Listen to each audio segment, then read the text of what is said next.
पूर्व दस्यु जगन गुर्जर का भारी सुरक्षा के बीच अंतिम संस्कार। अजमेर जेल से पुलिस कस्टडी में आए जगन के भाई चिल्लाते हुए बोला, पहले जगन को नशे की गोली दी और फिर गला दबाकर मार दिया। विष्णु अकेला नहीं और भी शामिल हैं। गद्दारी हुई।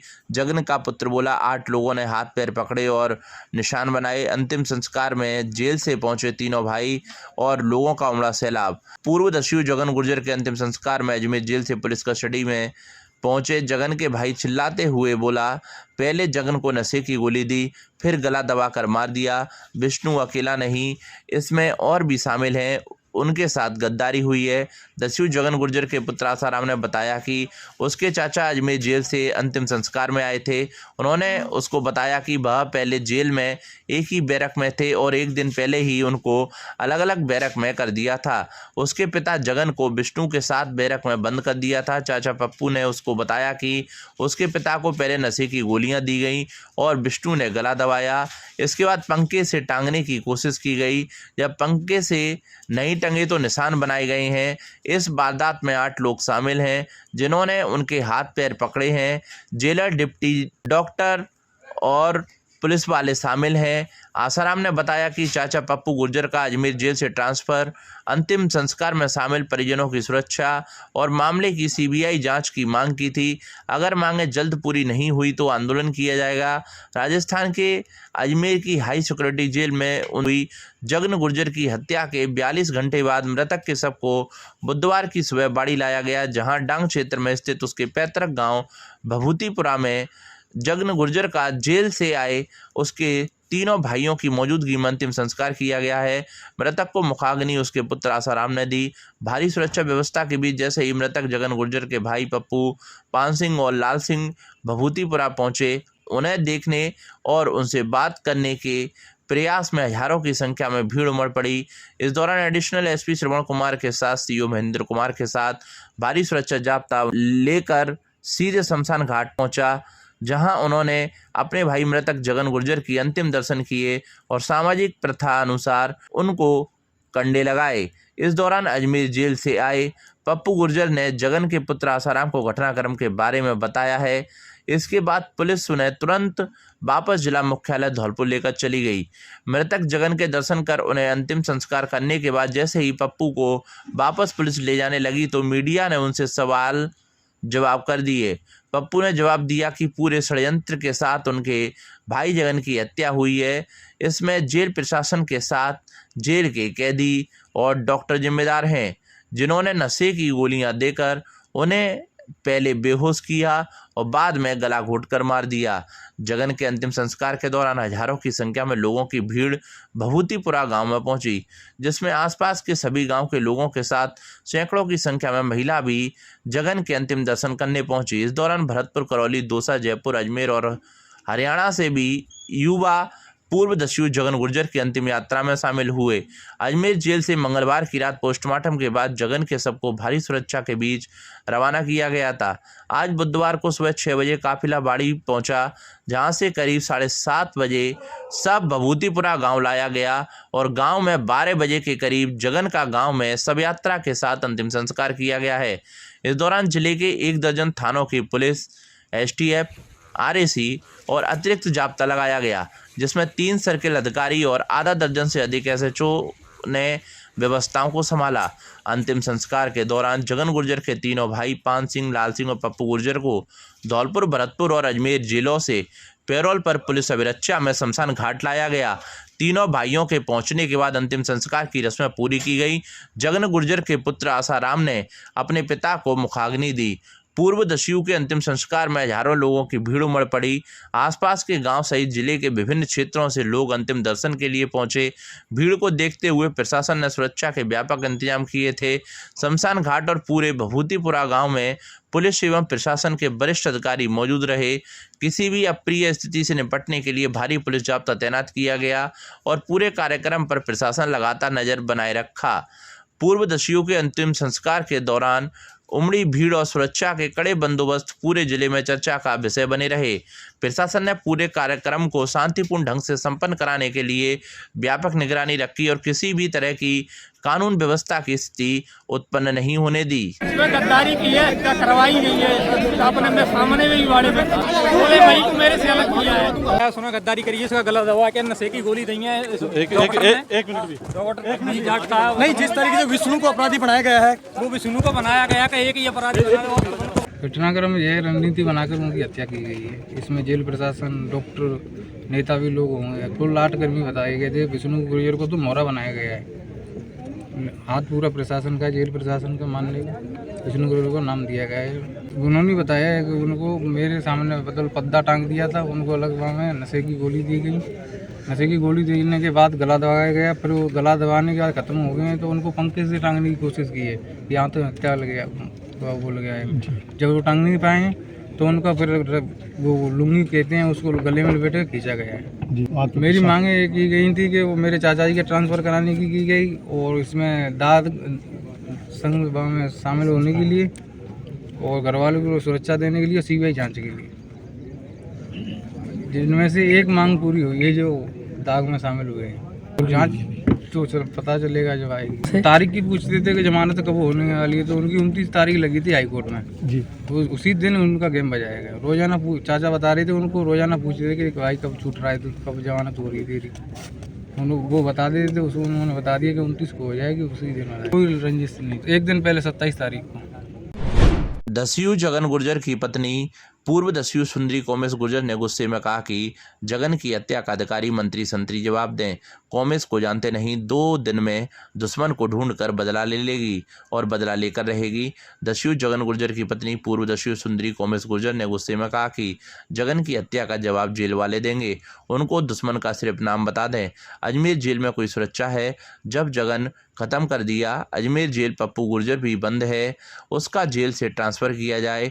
जगन ने कोई मारा पीटा, अगर मैं होती तो कुछ करती। मुझे 2-4 दिन में जवाब चाहिए। ये कैसे हुआ? जेल के कैमरे बंद थे।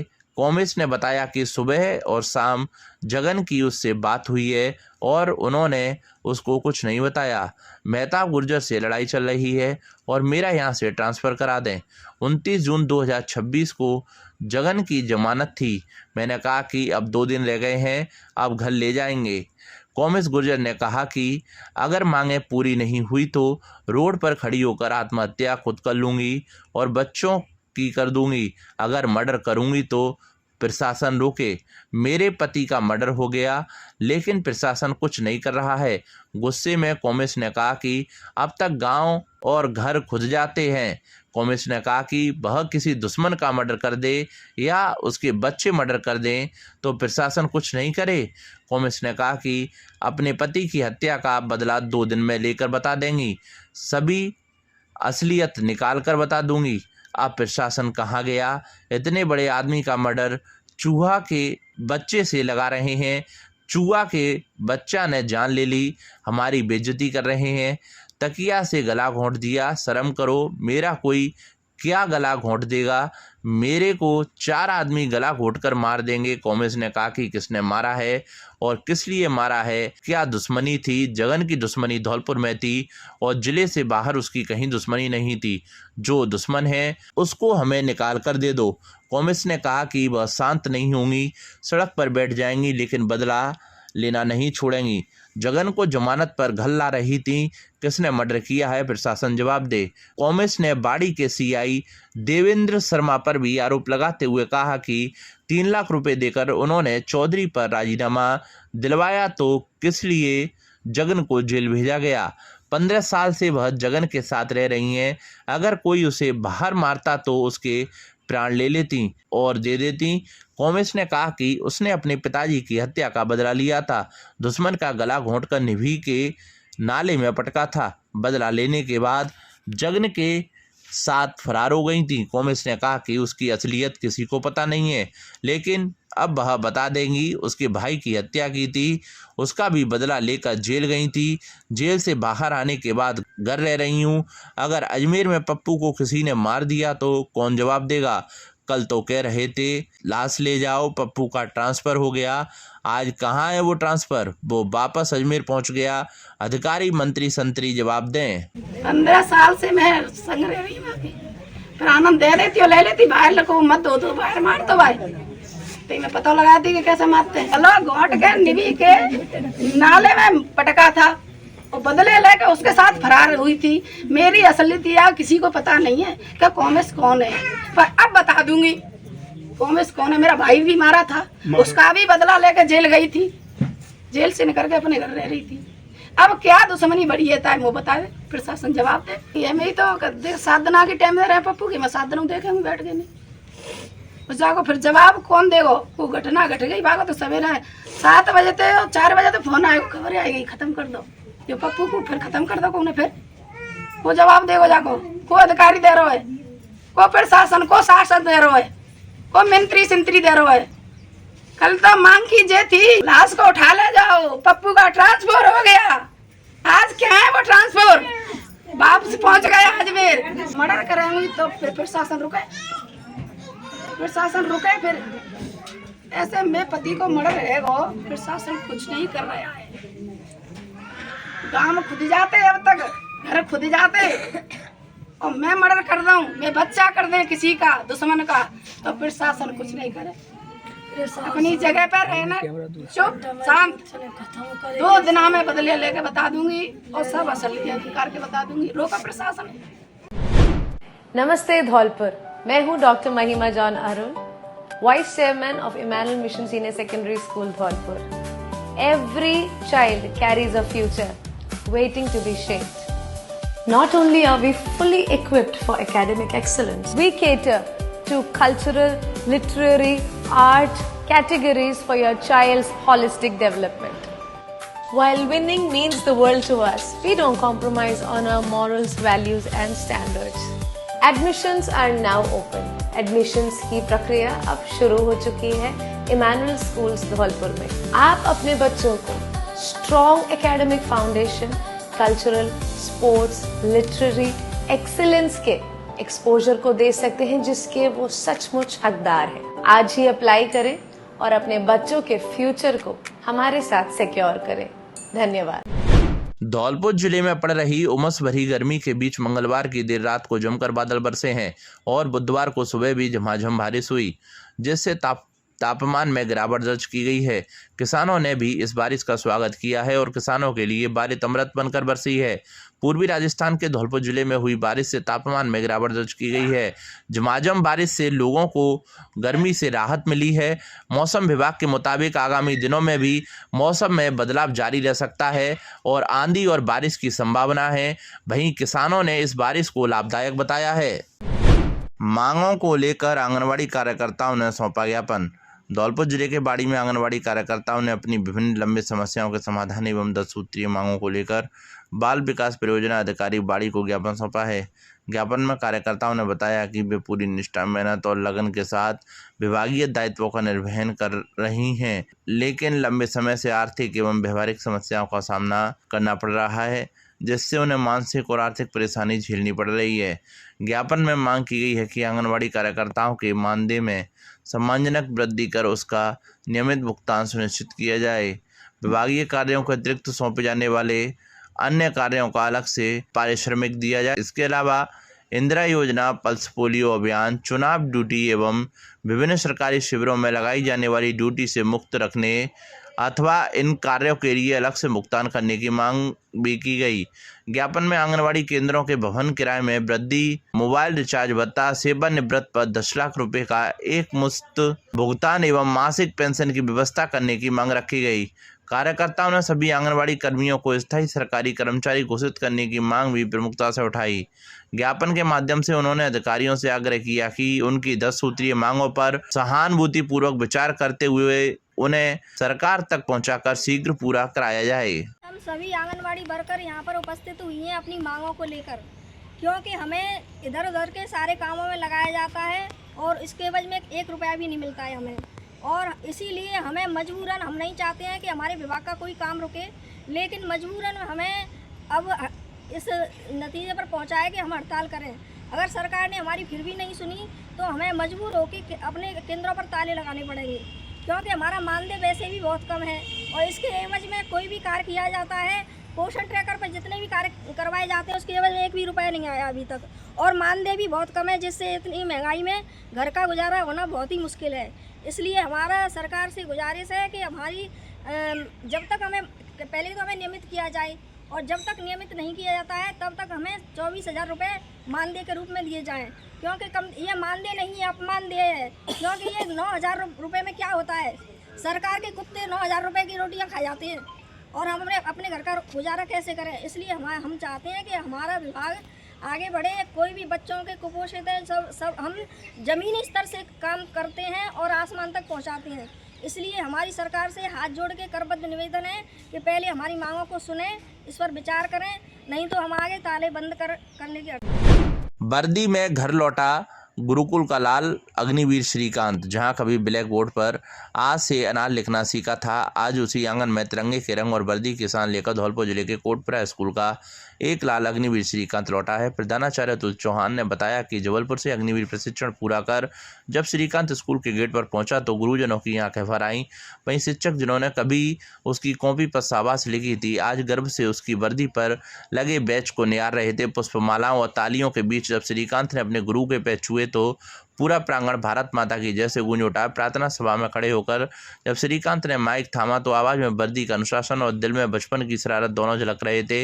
इसी मैदान पर पीटी करते हुए मैंने पहली बार कतार में चलना सीखा था। सर की वो डांटी थी जिसने मुझे फौजी बना दिया। उसकी बातों पर कभी ठहाके गूंजे तो कभी आंखें नम हुई। इस कहानी का सबसे खूबसूरत पल वो था तब पहली पंक्ति में बैठी एक छात्रा दौड़कर श्रीकांत से लिपट गई। यह उसकी छोटी बहन थी जो आज उसी स्कूल की छात्रा है जहां उसका भाई पढ़ा था। विद्यालय प्रबंधन समिति सदस्यों की आंखों में चमक थी। श्रीकांत ने साबित कर दिया कि सरकारी स्कूल के बच्चे भी आसमान छू सकते हैं। इस दौरान फेरन सिंह, जगदीश बघेल, चौप सिंह, श्री गोविंद, अतिवीर, रवि कुमार, अर्जुन सिंह आदि मौजूद रहे। डॉक्टर्स डे पर चिकित्सकों को किया सम्मानित।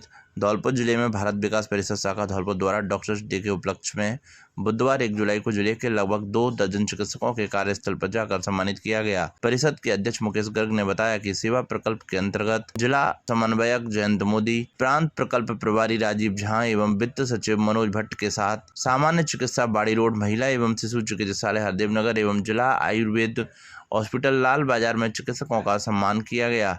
सम्मानित होने वाले चिकित्सकों में doctor K Agrawal, doctor Ramlakhan Goyal, doctor B D. Jindal, doctor Hariom Garg, doctor B D. Vyas, doctor Deepesh Gupta, doctor Ashish Sharma, doctor Pragyadeep Verma, doctor Gurpreet, doctor Himanshu Bansal, doctor Gunjan Bansal, doctor Shivshankar Mangal, doctor Pradeep Garg, doctor Seema Garg, doctor Neeti Gupta, doctor Avantika एवं MBBS करने वाले लगभग 2 दर्जन चिकित्सकों को पटुका पहनाकर सम्मानित किया गया।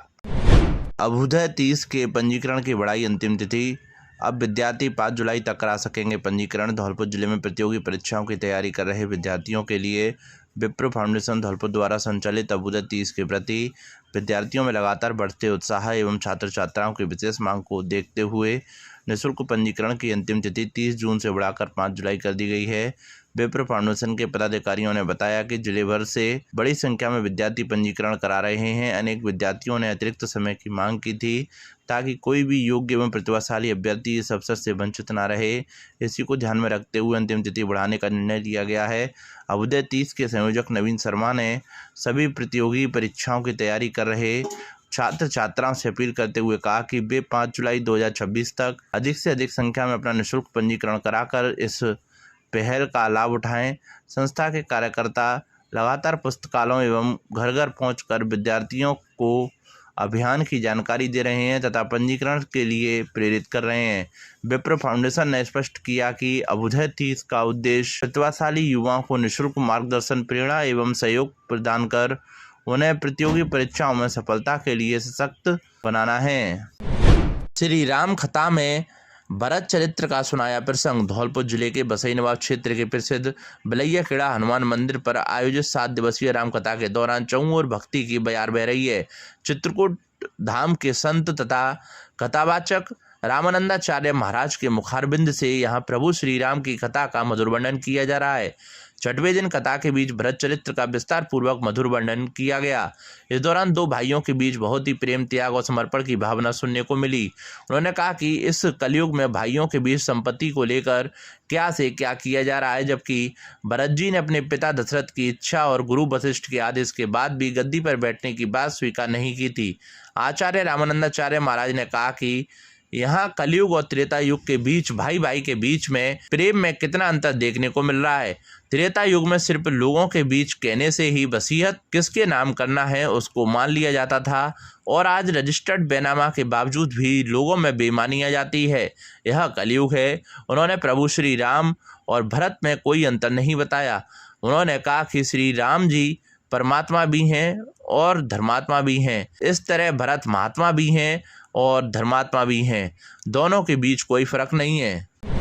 अभिभावकों के लिए बड़ी खबर, बड़ी खबर, बड़ी खबर। Admission open, admission open, admission open.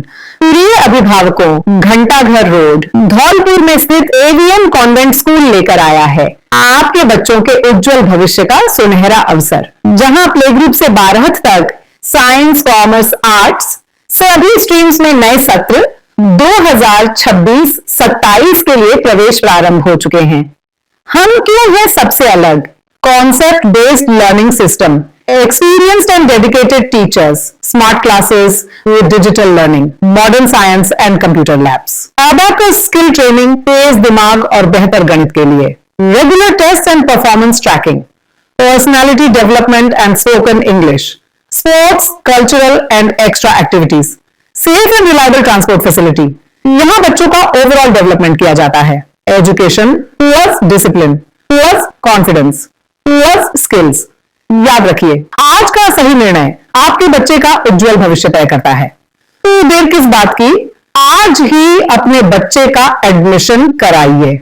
AVM convent school, building bright futures for tomorrow.